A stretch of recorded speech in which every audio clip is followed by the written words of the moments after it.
Hello friends, जैसे कि आप लोगों ने मुझे कमेंट्स किए, तो आज से हम लोग जो बुक है शुरू करेंगे। रुक जाना नहीं, ये पुस्तक है निशान चंद जी की। ये देखिए। तो उत्तराखंड में पहाड़ों में क्योंकि अक्सर बुक्स की अवेलेबिलिटी नहीं होती, तो मेरे मन में ये ख्याल आया, क्योंकि इस समय इस बीच पेपर्स के लीक आउट होने से, बार बार कैंसिल होने से स्टूडेंट्स के बीच में बहुत ज़्यादा नेगेटिविटी का माहौल है। तो मैंने ये जो बुक है बहुत ही ज़्यादा मोटिवेशनल बुक है, और मुझे उम्मीद है कि शायद आपको डिमोटिवेट नहीं होने देगी। तो ये मैं आप लोगों के सामने सुना रही हूँ। देखिए, तो जो इन्होंने इसमें जो मेन इन्होंने इसका ध्येय है इस पुस्तक का किसको समर्पित किया है, शुरुआत में आप सुनिए। तमाम सामाजिक, आर्थिक, शैक्षिक संघर्षों के बावजूद बिना थके अपनी राह बनाने वाले हिंदी मीडियम के लाखों युवाओं की हिम्मत को समर्पित। एक्चुअली ये हिंदी माध्यम से सेलेक्ट हुए थे यूपीएससी में। तो ये उन्हीं स्टूडेंट्स को, क्योंकि बीच में बहुत ही ज़्यादा निराशा का माहौल रहा हिंदी मीडियम के विद्यार्थियों के लिए, जब से सी सेट को इंक्लूड किया यूपीएससी ने। क्योंकि सी सेट में आप सभी जानते हैं कि इंग्लिश का बहुत ही ज़्यादा अहम रोल है, और साथ में मैथ्स और रीजनिंग। सिंपल जो आर्ट से बच्चा और बहुत ही ज़्यादा किसी रूरल बैकग्राउंड से है, तो उन बच्चों का इतना अच्छा बैकग्राउंड नहीं होता कि उनका मैथ्स बहुत अच्छा हो, उनकी इंग्लिश बहुत अच्छी हो, तो उनको बहुत ज़्यादा डिफ़िकल्टीज़ आती हैं। तो उस निराशा के माहौल में भी मतलब इन्होंने ये बुक लिखी है हिंदी मीडियम के विद्यार्थियों को मोटिवेट करने के लिए। ठीक है, तो मैं ये इसमें जो इन्होंने अपनी बात है उसको तो मैं नहीं सुनाती हूँ। आगे जो है विषय सूची है, मुझे लगता है विषय सूची बहुत ही इंटरेस्टिंग है उनकी, वो मैं आपको बता देती हूँ। देखिए, कैसे संवारें अपना व्यक्तित्व, पर्सनैलिटी डेवलपमेंट के ऊपर उन्होंने बहुत ही अच्छा लिखा है। फिर अस्त व्यस्त नहीं, व्यस्त और मस्त रहें, मतलब आप एक्टिव रहें लेकिन टेंशन ना लें, मेहनत करें, मतलब चिंतन करें मगर चिंता ना करें। फिर है परस्परो ग्रहो जीवानाम, साथ निभाएं, मतलब एक दूसरे, जैसे हम लोग क्या करते हैं स्टूडेंट्स में बहुत ही ज़्यादा जब कंपटीशन होता है, तो बच्चे क्या सोचते हैं कि जैसे जो चीज़ हमें पता है वो हम दूसरे स्टूडेंट के साथ शेयर ना करें। तो इसमें ये जैन धर्म का एक सिद्धांत है जिसको इन्होंने लिखा है परस्परोपग्रहो जीवानाम, मतलब साथ निभाएं एक दूसरे का। और ये खुद मैंने भी हॉस्टल लाइफ में इस चीज़ को अपनाया है कि जैसे अगर हमारा एक सब्जेक्ट है और उस सब्जेक्ट में मान लीजिए 5 यूनिट्स हैं, है ना, हम 5 मतलब जैसे स्टूडेंट्स हैं, मान लीजिए अगर हम लोगों ने एक एक यूनिट भी हम लोग ना बांट लेते थे आपस में, तो दूसरा स्टूडेंट उसको जो है दूसरे और बाकी स्टूडेंट्स को सुना देते थे, सब लोग समझा देते थे। तो बहुत ही कम मेहनत में और हम बहुत अच्छे मार्क्स स्कोर कर पाने में सक्षम हो पाते थे। तो साथ चलने से कोई भी सफ़र जो होता है या शेयरिंग से मुश्किल नहीं होता, कोई भी सफ़र उल्टा ईजी हो जाता है। तो देखिए क्या पढ़ रहे हैं आजकल, फिर ये है उसके बाद सना पर ही ना रहे मर्म भी समझे, मतलब सतह पर ही ना रहे मर्म भी समझे। अब जैसे कोई बात होती है, उसको ऊपर ऊपर से ही एक अलग अर्थ होता है, लेकिन जब आप उसके गहराई में जाएंगे, डीपली उस बात को समझेंगे, तो उसका मीनिंग कुछ और ही होता है। ठीक है। अच्छा, और उसके बाद है तकनीक से करे दोस्ती। जैसे बहुत से लोग कहते हैं कि भाई जो ये फ़ोन है ये सभी फसादों की जड़ है। फ़ोन नहीं है सब फसादों की जड़, लेकिन आप इसका किस तरीके से यूज़ कर रहे हैं। एक्चुअली अति सर्वत्र वर्ज्यते। तो अगर आप सारा दिन फेसबुक पर ही लगे हैं, लेकिन बहुत से एस्पिरेंट्स हैं जिन्होंने फेसबुक में भी ऐसे ग्रुप्स को ज्वाइन किया जो यूपीएससी के बारे में गाइडलाइंस दे रहे थे, या अलग अलग स्टेट की जो पीएससी उनके बारे में गाइडलाइंस उनको मिल रही थी, उनको मटेरियल मिल रहा था। तो वो कहीं गलत नहीं है। टेलीग्राम में देखिए आप कितना अच्छा, मतलब मटेरियल आप लोग आपस में शेयर कर सकते हैं, और ज्ञान का आदान प्रदान का स्रोत बना हुआ है टेलीग्राम। तो तकनीक से तो आपकी दोस्ती होनी चाहिए। और बाकी यूट्यूब है, यूट्यूब में भी इतना, मतलब मैंने देखा है कई बार कि हम एग्ज़ाम से पहले कुछ लोग इतना अच्छा टीचर्स कर रहे हैं कि आजकल ज़रूरी नहीं है कि जो लोग महंगी महंगी कोचिंग्स में पढ़ रहे हैं उन्हीं का सिलेक्शन हो। कई बार बहुत, और मैंने देखा है कई बार कोई कोई यूट्यूबर इतने टैलेंटेड होते हैं, उनके ज़्यादा सब्सक्राइबर भी नहीं होते, और वो उस टाइम इतनी मेहनत करते हैं स्टूडेंट्स को कि उनकी यूट्यूब वीडियो से बहुत बच्चों का सिलेक्शन हुआ है। और यहाँ उत्तराखंड में तो उत्तराखंड हुआ, बिहार हुआ। मैंने तो बिहार में सुजीत सर है जिनको बोलते हैं सुनामी सर। आप उनकी वीडियो देखिए, आप चाहे किसी भी राज्य के हैं, लेकिन आप हिस्ट्री तो सभी एग्जाम्स में आता है। आप सुजीत सर की वीडियोस देखिए, और मैं तो ये कहती हूँ कि आप उनकी हिस्ट्री के लिए भी वीडियो मत देखिए। वो आपको इस तरीके से जगा देंगे कि आप अप्पो दीपो भव के सिद्धांत पर काम करने लगेंगे। आप खुद ही इतनी मेहनत कर लेंगे कि आपको किसी की ज़रूरत ही नहीं पड़ेगी। वो आपको जगा देंगे, क्योंकि फ्रेंड्स मैं सोचती हूँ आज के टाइम पे ना तो किसी को बुक्स की कमी है, बुक्स भी नहीं है तो इंटरनेट पे सब कुछ अवेलेबल है। आजकल पढ़ना बहुत इजी है, लेकिन अपने मन को संभालना, क्योंकि आजकल डीमोटिवेशन भी बहुत इजी है। सरकारी आंकड़े की हिंदी मीडियम के बच्चे सेलेक्ट नहीं हुए हैं, या ये पेपर लीक हुआ, ये पेपर लीक हुआ, इतनी बेरोजगारी है, इतने पद खाली पड़े हैं। इस तरह की जो खबरें हैं ये भी पर मतलब, और कितने बच्चों ने फॉर्म भरा, कितने बच्चे जाएंगे पेपर देने, यही सोच सोच के लोग डिमोटिवेट हो जाते हैं। सूचना भी आपके पास सिर्फ वही होनी चाहिए जिनसे आपका उद्धार हो। अरे आपको तो केवल एक सीट चाहिए ना, अब कितने बच्चों ने फॉर्म भरा आपको तो पता ही होगा कि उसका उसका तो कोई मतलब ही नहीं होता। जो फॉर्म भरते हैं बहुत से बच्चे तो, हाँ फॉर्म निकला है, किसी ने कहा फॉर्म डाल दिया, ठीक है, उसमें से मुश्किल से 20-25% लोग ही होते हैं जो सीरियसली तैयारी करते हैं। अब जो सीरियसली तैयारी भी करते हैं, अब उसमें भी क्या होता है, बहुतों के पास सही गाइडलाइंस नहीं होती हैं। भाई सही गाइडेंस के बिना आप कैसे चलेंगे, पढ़ तो आप बहुत कुछ रहे हैं। कई बार क्या होता है, कुछ बच्चों का फोकस क्या होता है कि कितना भी आप पढ़ लीजिए, कुछ यूनिक क्वेश्चन हर एग्जाम में, जब कॉम्पिटिटिव एग्जाम है तो रहता ही है। अब वो बच्चे क्या करते हैं कि ये क्वेश्चन आया तो आया कैसे। भाई जैसे अभी आपने देखा होगा, चाहे यूके एसएससी के पेपर हो या यूपी पीएससी के हो, उत्तराखंड से खासकर जो और ये जो है यूके एसएससी के एग्जाम्स में ज़्यादा है। जो उत्तराखंड का पोर्शन है, आप कितनी भी बुक्स पढ़ लीजिए, कुछ क्वेश्चन ऐसे होते हैं कि वो आप कर ही नहीं सकते हैं। तो आप उसके लिए और आप अपनी जीके पर मेहनत नहीं करते हैं, तो जो मेन पोर्शन है आप उससे तो डिस्ट्रैक्ट हो जाते हैं, आपका फोकस ही टूट जाता है, यहाँ तक कि आप कई बार तो अपना सिलेबस भी पूरा नहीं कर पाते हैं। तो वो नहीं होना चाहिए, ठीक है ना। तो गाइडेंस की बहुत ज़्यादा ज़रूरत होती है, ठीक है ना बच्चों। अच्छा उसके बाद है परफेक्शन को कहे ना। तो ये भी मुझे लगता है, जो मैंने अभी आपको बताया, हमको पीएचडी नहीं करनी है किसी सब्जेक्ट में। पीएचडी करने का शौक है तो एक बार जॉब ले लीजिए, उसके बाद पीएचडी कीजिएगा, ठीक है ना।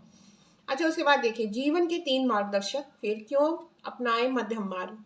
आ गया ना, मतलब अभी मैंने बोला था कि अति सर्वत्र वर्जयते, मध्यम मार्ग मतलब ना तो बहुत ज़्यादा इतना अथाह आप मेहनत कर दें, सबसे अपने आप को काट लें, और आपके पास में कोई मर भी रहा है आप उसकी भी हेल्प नहीं कर रहे हैं, केवल पढ़ ही रहे हैं, और फिर बाद में आपको अंतरात्मा आपकी खाए जा रही है कि मैंने उसकी मदद नहीं की थी, देखो उसकी डेथ हो गई, या देखो उस टाइम पे मैंने उसका साथ नहीं दिया।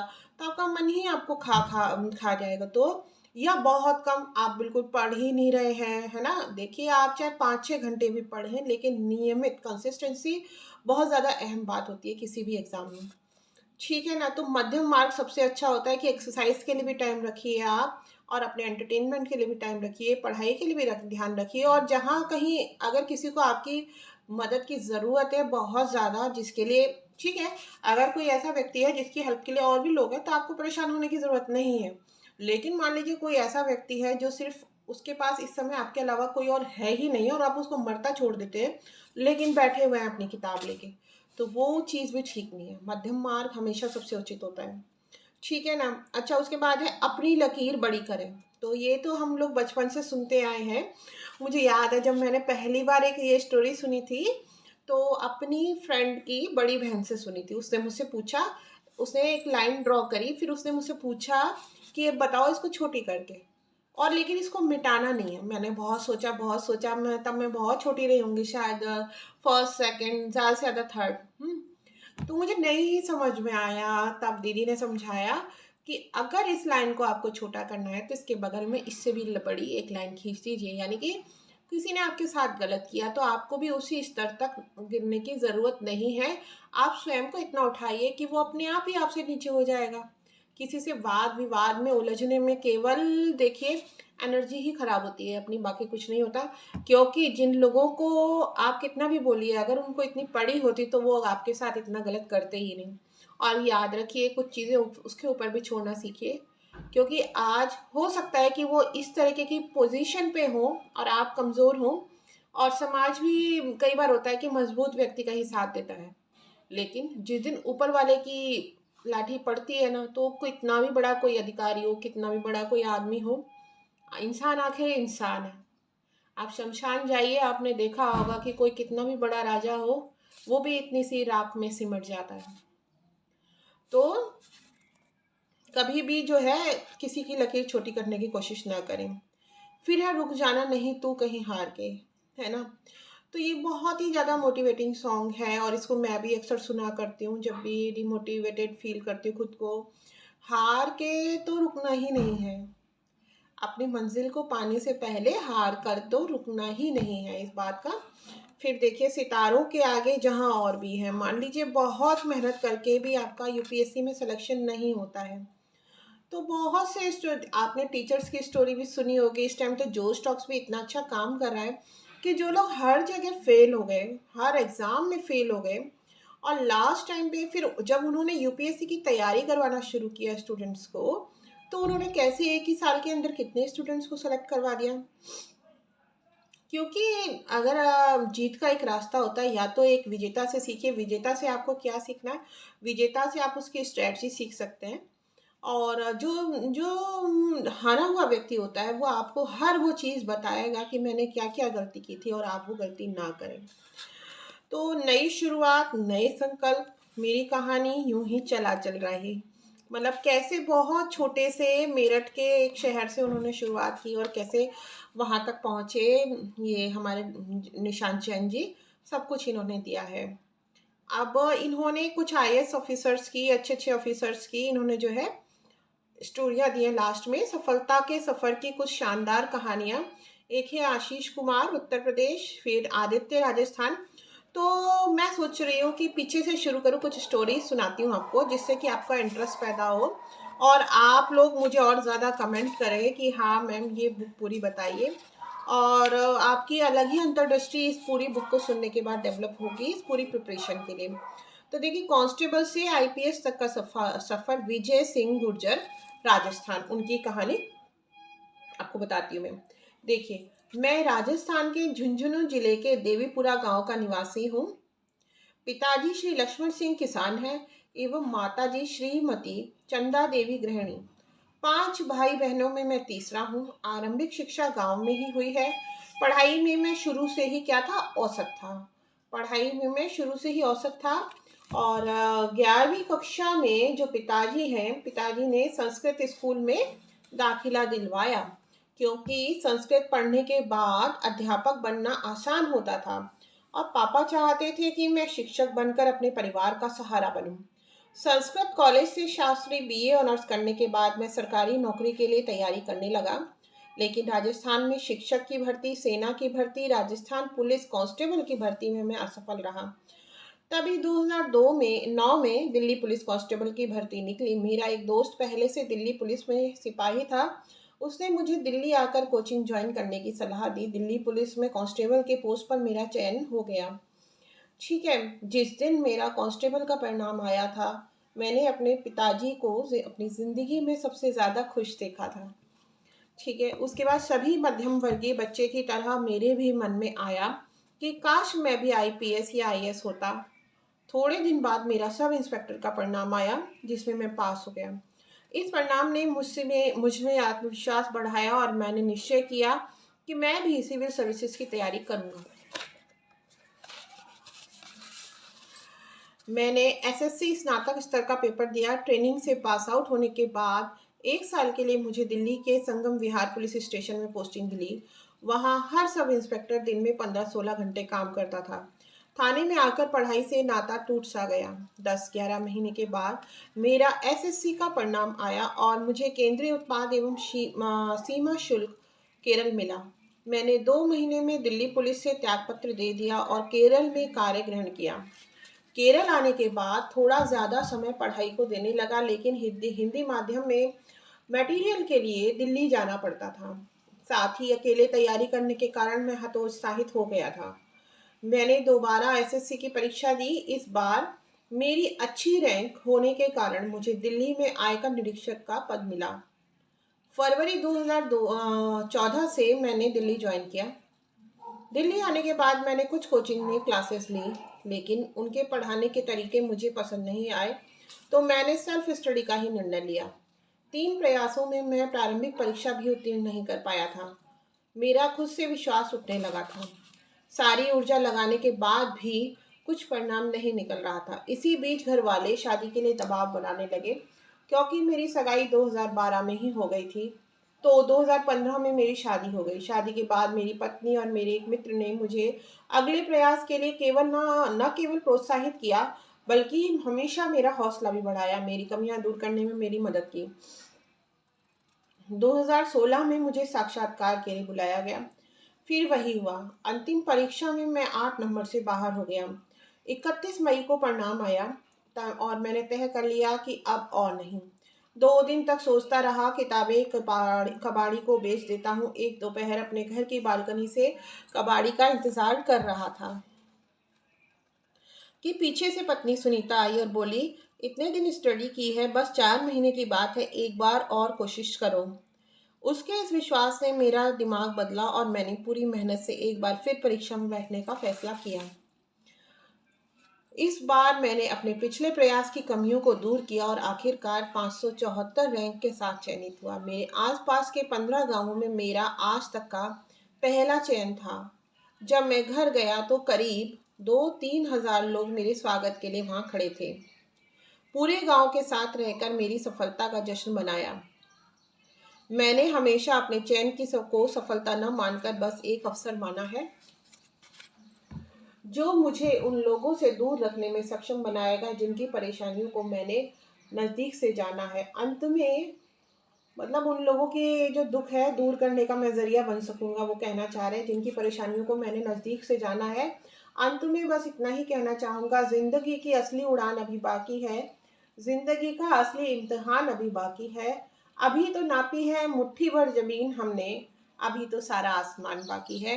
तो उम्मीद है मुझे कि ये बहुत ज़्यादा मोटिवेटिंग लगी होगी आपको इनकी स्टोरी। अच्छा, अब ये एक जो स्टोरी है ये इससे भी ज़्यादा मोटिवेटिंग है, क्योंकि ये अनाथ बच्ची हैं और घर वालों ने इनको बाहर निकाल दिया घर से। उसके बाद में भी इन्होंने हार नहीं मानी, हिम्मत नहीं हारी और देखिए कैसे अचीव किया है सक्सेस को। तो इनका नाम है उम्मुल खैर, ये भी राजस्थान की है। वो जिंदगी क्या जिंदगी जो सिर्फ पानी सी बहे। ठीक है। मेरा जन्म राजस्थान के पाली जिले में एक गांव सोजत में हुआ था। परिवार में मेरी माँ, बड़ी बहन और बड़ा भाई था। मेरी माँ एक पढ़े लिखे कश्मीरी परिवार से थी। मेरे जन्म के 10 महीने पश्चात ही मेरे पिताजी दिल्ली चले गए थे। पिताजी के दिल्ली जाने के बाद मेरी माँ ने पास के छोटे से स्कूल में पढ़ाना शुरू किया। पितृसत्तात्मक समाज में अकेली माँ का संघर्ष बढ़ जाता है। इन्हीं विपरीत परिस्थितियों से लड़ते लड़ते मेरी माँ अपना मानसिक संतुलन खो बैठी, जिसके कारण उनकी नौकरी चली गई। घर में जब आर्थिक स्थिति और अधिक खराब हुई तो मुझे अपने पिता और नई माँ के पास दिल्ली भेज दिया गया। उस समय मैं लगभग 5 साल की थी। पिताजी की स्थिति ऐसी नहीं थी कि वो मुझे कॉपी पेन इत्यादि भी दिला सके। इसके लिए मैंने 7वीं कक्षा से अपने आसपास के बच्चों को ट्यूशन पढ़ाना शुरू कर दिया। नई माँ मुझे ज़्यादा पढ़ाने के पक्ष में नहीं थी। उनका मानना था कि 5वीं कक्षा तक पढ़ने के बाद मुझे सिलाई वगैरह सीखनी चाहिए, ताकि मैं घर पर रहकर ही कुछ करूं। मैं हर कक्षा के बाद उनसे कहती कि बस इस साल स्कूल जाऊंगी और अगले साल मेरा स्कूल से नाम कटवा देना। इस तरह किसी तरह मैंने 8वीं कक्षा तक पढ़ाई की। 9वीं कक्षा में स्कूल में प्रवेश के लिए घर से बिल्कुल भी अनुमति नहीं मिली और मुझे राजस्थान भेजने की तैयारियां होने लगी। तो मैंने अपनी बस्ती में पास में ही एक छोटा सा कमरा किराए पर लिया और ट्यूशन पढ़ाकर अपनी पढ़ाई निरंतर जारी करने का निश्चय किया। यह फैसला 9वीं कक्षा की छात्रा के लिए बहुत मुश्किल था, मगर बिना पढ़े लिखे अपने भविष्य की कल्पना करना भी मेरे लिए असंभव था। सिविल सर्विसेज का परिचय मुझे प्रतिदिन 8-8 घंटे के ट्यूशन पढ़ाने के चलते जो है सिविल सर्विसेज का परिचय मुझे अपनी प्राथमिक कक्षा में ही हो गया था, परंतु विभिन्न जिम्मेदारियां जैसे प्रतिदिन 8-8 घंटे के ट्यूशन पढ़ाने के चलते मैं बीए के बाद परीक्षा नहीं दे पाई। उस समय मेरा सारा ध्यान शिक्षा अर्जन में था, ताकि यदि कभी आवश्यकता पड़े तो एक अच्छी नौकरी मिल सके। इस बीच भारत के दिव्यांगजनों के अधिकारों एवं अंतर्राष्ट्रीय स्तर पर उनके नेतृत्व के लिए मैंने कई देशों की यात्राएं भी की और विभिन्न अंतर्राष्ट्रीय अधिवेशनों में जो है भाग लिया। अच्छा, जब इन्होंने भाग भी लिया, जेएनयू से एमए और नेट जेआरएफ होने के बाद जब आर्थिक स्थिति सुदृढ़ हुई तो मैंने परीक्षा देने का निश्चय किया और ईश्वर की कृपा से पहले ही प्रयास में मैंने सफलता भी पाई। परीक्षा की तैयारी के वक्त हर समय अत्यंत आत्मानुशासन और समय प्रबंधन के अतिरिक्त मुझे और कोई समस्या नहीं हुई, क्योंकि जेएनयू के पुस्तकालय में दिन रात पढ़ते रहने से अच्छा समय मेरे जीवन में पहले कम ही आया था। मेरे पूर्व संघर्षों की तुलना में ये एक आरामदायक एवं पूरी तरह आत्म प्रगति को समर्पित समय था। तैयारी के समय मेरी सबसे बड़ी गलती आत्मानुशासन की अति थी। मुझे पता था कि मैं बार बार परीक्षा नहीं दे पाऊंगी, इसलिए मैंने प्रथम प्रयास में अपने आप को बाहरी वातावरण से बिल्कुल काट दिया था, जिससे न केवल मेरा अकेलापन बढ़ा, बल्कि अपनी गलतियों को सुधारने के लिए आवश्यक इनपुट भी कम ही मिल पा रहे थे। परीक्षार्थियों से अनुरोध है कि तैयारी के दौरान अपने प्रति अति अनुशासन एवं कठोर होने की प्रवृत्ति से थोड़ा बचें, क्योंकि यह आपको जल्दी ही व्यग्र कर सकती है। इसलिए थोड़ा समय निकालकर कुछ अन्य कार्य जैसे व्यायाम, शाम को टहलना, थोड़े समय के लिए पास में घूम आना इत्यादि कदापि न छोड़ें। अंत में यह याद रखना आवश्यक है कि परिश्रम, आत्मानुशासन एवं सूझबूझ से बनी रणनीति सफलता की गारंटी है। मैं 2017 बैच की हूँ और वर्तमान समय में IRS अप्रत्यक्ष कर अधिकारी हूँ। तो अब आप ये देखिए, ये बच्ची, माँ बाप कोई भी नहीं थे इसके साथ में, इसने अपने दम पर अपनी जो है संघर्ष के दम पर अपनी पहचान बनाई है। और इनके बारे में यहाँ पर इतना ज़्यादा डिटेल नहीं दिया गया, मगर इनकी स्टोरी मैंने बहुत ही अच्छे से पढ़ी हुई है। इनके बचपन में काफ़ी सारे ऑपरेशन भी हुए हैं और ये दिव्यांग भी हैं। तो उसके बावजूद भी जो हम लोग हिम्मत हार जाते हैं, हाथ पैर सब कुछ सलामत होते हुए भी, कि इस बच्ची ने किस तरह और छोटी सी उम्र में घर से अलग रह के ट्यूशन पढ़ाकर अपनी शिक्षा को जारी रखने का जो है फैसला किया। तो इस बच्ची को तो सैल्यूट है। अब तो खैर बच्ची नहीं, अब तो ये IAS ऑफिसर है, लेकिन उस दौरान इन्होंने कितनी हिम्मत का काम किया होगा। तो आप लोग भी इनसे प्रेरणा ले सकते हैं। अब देखिए, आदिवासी अंचल से बने IAS अधिकारी सुरेश कुमार जगत छत्तीसगढ़ के हैं। तो सुनिए, मैं परसदा गांव, जिला कोरबा, छत्तीसगढ़ का रहने वाला हूं। यह एक अति पिछड़ा ट्राइबल गांव है जो मैकाल श्रेणी पर बसा है। मैं शुरू से ही मेधावी छात्र रहा और शायद यही वजह थी कि मैं गांव से बाहर निकल पाया और एक बड़ा सपना देख पाया। हाई स्कूल तक की मेरी पढ़ाई काफी मुश्किलों भरी रही थी। कुछ कक्षाओं में तो एक भी शिक्षक ही नहीं था। मेरी पढ़ाई गांव के जन भागीदार स्कूल से हुई। जैसा कि नाम से ही पता चलता है कि यह स्कूल गांव की जनता के सहयोग से चलाया जाता था, जिसमें शिक्षकों की बहुत ही ज़्यादा कमी रहती थी। जैसे तैसे मैंने अपने सहपाठियों के साथ हाई स्कूल की परीक्षा पूरी की दी। यहाँ भी मैंने अच्छे प्रतिशत 90% से परीक्षा पास की। अगली चुनौती थी आगे की पढ़ाई कहाँ से और कैसे जारी की जाए। मेरे भाइयों ने इसमें काफ़ी मदद की और बिलासपुर के भारत माता हिंदी माध्यम स्कूल में मेरा दाखिला हुआ। वहाँ भी काफ़ी कठिनाइयों का सामना करते हुए मुझे पढ़ाई करनी पड़ी। 12वीं में मुझे राज्य में 5वां स्थान मिला। यह वो क्षण था जब मुझे आगे कुछ कर गुजरने का आत्मविश्वास मिला। मैंने हमेशा से यही समझा था कि ग्रामीण परिवेश के विद्यार्थियों में विश्वास की कमी का सबसे बड़ा कारण होता है अंग्रेजी और गणित के विषय। इसीलिए मैंने इन दोनों विषयों पर खास ध्यान दिया। AIEEE पास करके NIT रायपुर में दाखिला लिया और वहाँ भी अपनी मेहनत से 81% मार्क्स सिक्योर किए और मैकेनिकल डिग्री हासिल की। वहाँ सबसे बड़ा चैलेंज अंग्रेजी का था। मैं एक किसान परिवार से रिश्ता रखता हूँ, तो स्वाभाविक सी बात थी कि मेरा पहला लक्ष्य किसी नौकरी को पाकर आर्थिक रूप से सक्षम होना था। कैंपस में मेरा सिलेक्शन ONGC में हुआ और गेट एग्ज़ाम से NTPC में हुआ और NTPC मैंने ज्वाइन कर लिया। इस वक्त तक मैं सिविल सेवा परीक्षा के लिए तैयार नहीं था, हालांकि अंदर से एक आवाज़ ज़रूर आ रही थी। NTPC में 3 साल काम करके मैंने निर्णय लिया कि अब सिविल सेवा की परीक्षा देनी चाहिए। भारतीय इंजीनियरिंग सेवा की परीक्षा पास करके केंद्रीय जल आयोग भुवनेश्वर में मेरी पोस्टिंग हुई और इस तरह मेरा दिल्ली जाकर तैयारी करने का अपना सपना अधूरा रह गया। नौकरी करते करते 2 प्रयास हिंदी माध्यम से देने के बाद मेरे मन में ख्याल आया कि मुझे अंग्रेजी माध्यम से परीक्षा देनी चाहिए। इसके 2 कारण थे। पहला कि मुझे दिल्ली से दूर रहने की वजह से इंटरनेट का सहारा लेना था और दूसरा, अंग्रेजी से पढ़ाई को मैं एक चुनौती की तरह लेता था और जब तक चैलेंज नहीं रहेगा तब तक रास्ते का मज़ा नहीं है। भूगोल विषय से मैंने हिंदी में तैयारी शुरू की थी और अंग्रेजी में भी भूगोल विषय जारी रखा। 2016 की परीक्षा में मुझे सफलता मिली और मुझे IRTS मिला, लेकिन IAS की चाह में चौथे प्रयास में मुझे IAS मिला। ये सारे प्रयास मैंने फुल टाइम नौकरी करते हुए दिए और किसी भी चरण में कोचिंग का सहारा नहीं लिया। शुरू से गांव में रहने के कारण गांव की समस्याओं से अवगत था। IAS अफसर जो अपने गांव में आते थे उन्हें देखकर मेरे मन में कुछ हलचल सी उठती थी। घर की आर्थिक और सामाजिक स्थिति ठीक नहीं थी। दादाजी मेरे प्रेरणा स्रोत रहे। उनकी मेहनत और कोर्ट कचहरी के चक्कर ने मुझे इस दिशा में प्रयास करने के लिए विवश कर दिया।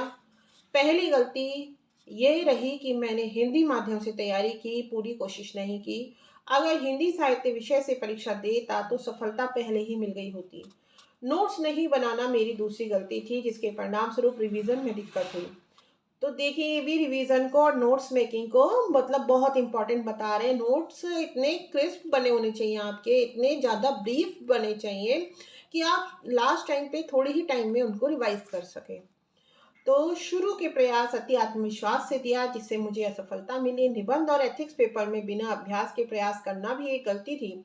लिखित अभ्यास नहीं करना भी एक भूल थी। समस्याएं और अभावों में घिर कर जब मंजिल हासिल होती है तो उसका मजा भी कुछ और ही होता है।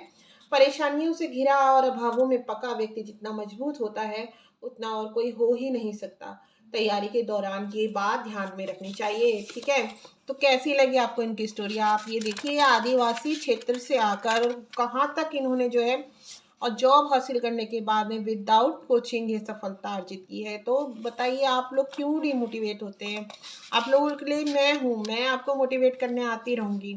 और बाकी जिस व्यक्ति के अंदर मोटिवेशन होता है ना, वो तो अपना रास्ता खुद निकाल लेता है। मैं ये भी नहीं कहती कि आप लोग सिर्फ मेरी ही वीडियो देखिए, क्योंकि पढ़ने के लिए यहाँ हमारे उत्तराखंड में और भी बहुत से टीचर्स हैं जो बहुत ही अच्छा काम कर रहे हैं। क्योंकि मुझे बहुत सी शारीरिक अस्वस्थताएं हैं इस समय, तो कई बार मैं इतना ज़्यादा रेगुलर नहीं पढ़ा पाती। मैं जॉब में भी हूँ, तो जॉब संबंधी व्यस्तताएं भी रहती हैं। एक बच्चे की माँ भी हूँ, तो उसको पढ़ाना लिखाना और तमाम घर के काम, ये सभी मेरी जिम्मेदारियां हैं। लेकिन कुछ चैनल्स हैं जैसे हमारे योगेश सर हैं, स्टडी विद योगेश, आप उनको देखिए कि किस तरीके से सचिवालय की जॉब के साथ वो रेगुलर पढ़ाते हैं आपको। और भी हैं यहाँ पे, एक गुरुजी उत्तराखंडी हैं और काफ़ी है, शिखर है जो आज DV के लिए पहुँचे हुए थे। तो मतलब इस तरीके के बहुत से लोग हैं जो बहुत ही अच्छा पढ़ा रहे हैं आप लोगों को।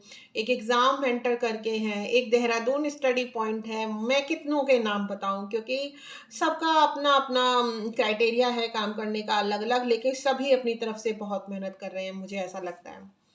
देखिए, अब मैं आपको बताती हूँ जिंदा दिली और जज्बे से निकलती सफलता की राह। सुकीर्ति माधव, बिहार।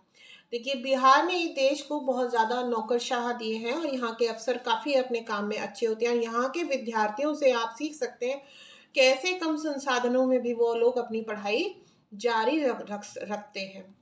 तो देखिए आप, तो जो नालंदा विश्वविद्यालय, ये परंपरा बिहार में शुरुआत से रही और शुरू में उनका जो गौरव है बिहार का बहुत ही अच्छा था। और वहाँ बहुत ही अच्छा उनका आर्थिक क्षेत्र में भी थे वो लोग, क्योंकि जो आप सबको पता ही होगा, मौर्य साम्राज्य, चंद्रगुप्त मौर्य, इन सब के बारे में पता होगा, तो बहुत अच्छा स्टेटस था।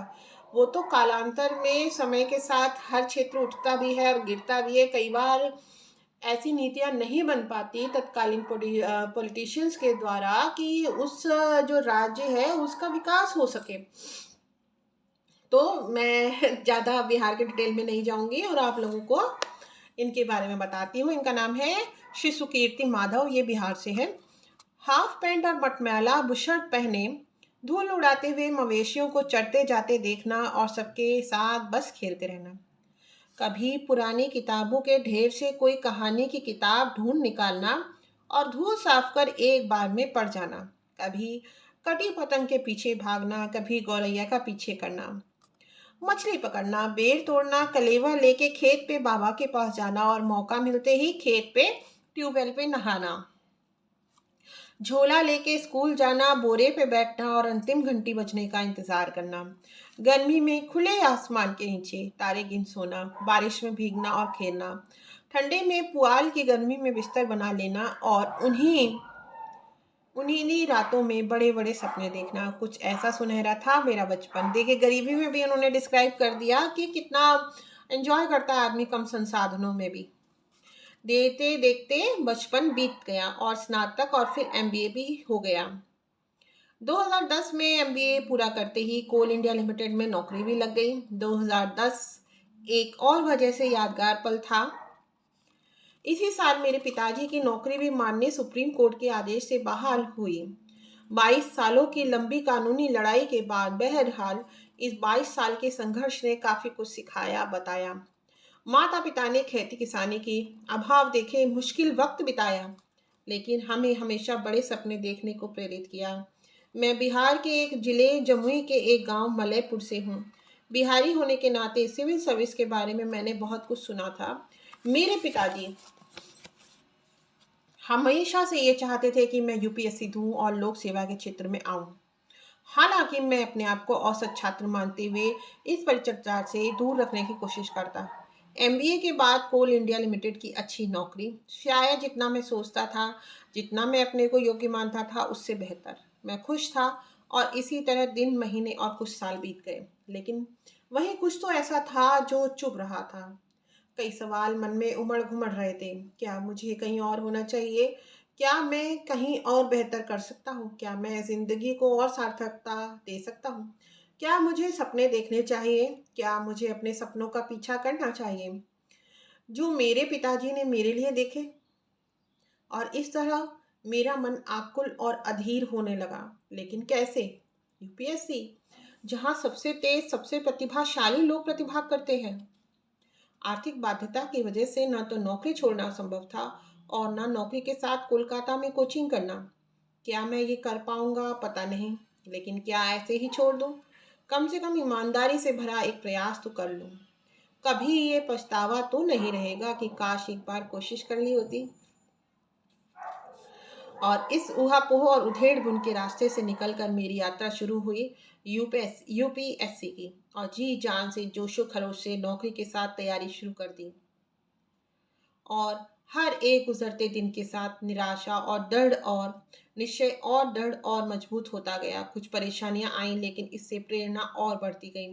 प्रथम प्रयास में आईआरएस में चयन हो गया और फिर अगली बार आईपीएस में। मैंने सपना देखा, खुद पे भरोसा किया, मेहनत की और घर वालों के अटूट संबल और सबके आशीर्वाद से मेरी यात्रा एक सुखद पड़ाव पर आकर रुकी। लोक सेवा देश सेवा के पड़ाव पे। दोस्तों, बड़े सपने देखें, खुद पर भरोसा व आत्मविश्वास रखें, मेहनत करें, आप निश्चित रूप से सफल होंगे। देखें जो सपने पीछा पीछा कर हदों को अपनी खींचा कर। बीती ताही बिसार के नए सपनों की बात तो कर, मंजिल तो मिल ही जाएगी, एक कदम बढ़ा शुरुआत तो कर। ठीक है, तो अगर आप लोगों को और भी ये स्टोरी सुननी है और ये बुक्स आप कंप्लीट चाहते हैं तो कृपया करके मुझे कमेंट कीजिए अगर आपको इनसे थोड़ा भी मोटिवेशन मिल रहा है। क्योंकि मैं जानती हूँ, देखिए, जब तक चाहे आप कितने भी इंग्रेडिएंट्स जमा कर लीजिए, लेकिन एक अच्छी डिश पककर जो है तैयार नहीं हो सकती जब तक कि आपके घर में आग की व्यवस्था ना हो। वो चाहे चूल्हे की आग हो, चाहे स्टोव की, चाहे इंडक्शन हो, मतलब या गैस सिलेंडर हो। तो मेन है आग, या और वो आग प्रिपरेशन के दौरान क्या होती है? हमारे मन की आग, हमारा मोटिवेशन। तो मेरा प्रयास यही है कि आपके अंदर मैं वो आग जला सकूं और तैयारी की ऐसा मतलब चक्रवात आ जाए आपके अंदर कि आप पढ़ते पढ़ते पढ़ते थके ही ना बस। अब पढ़े भी तो पीएचडी ना करें, गोल ओरिएंटेड पढ़े, हमेशा सिलेबस अपने पास रखें। तो आज के लिए इतना ही। धन्यवाद। अगर अच्छा लगा मेरा चैनल तो कृपया लाइक, सब्सक्राइब और शेयर कीजिए।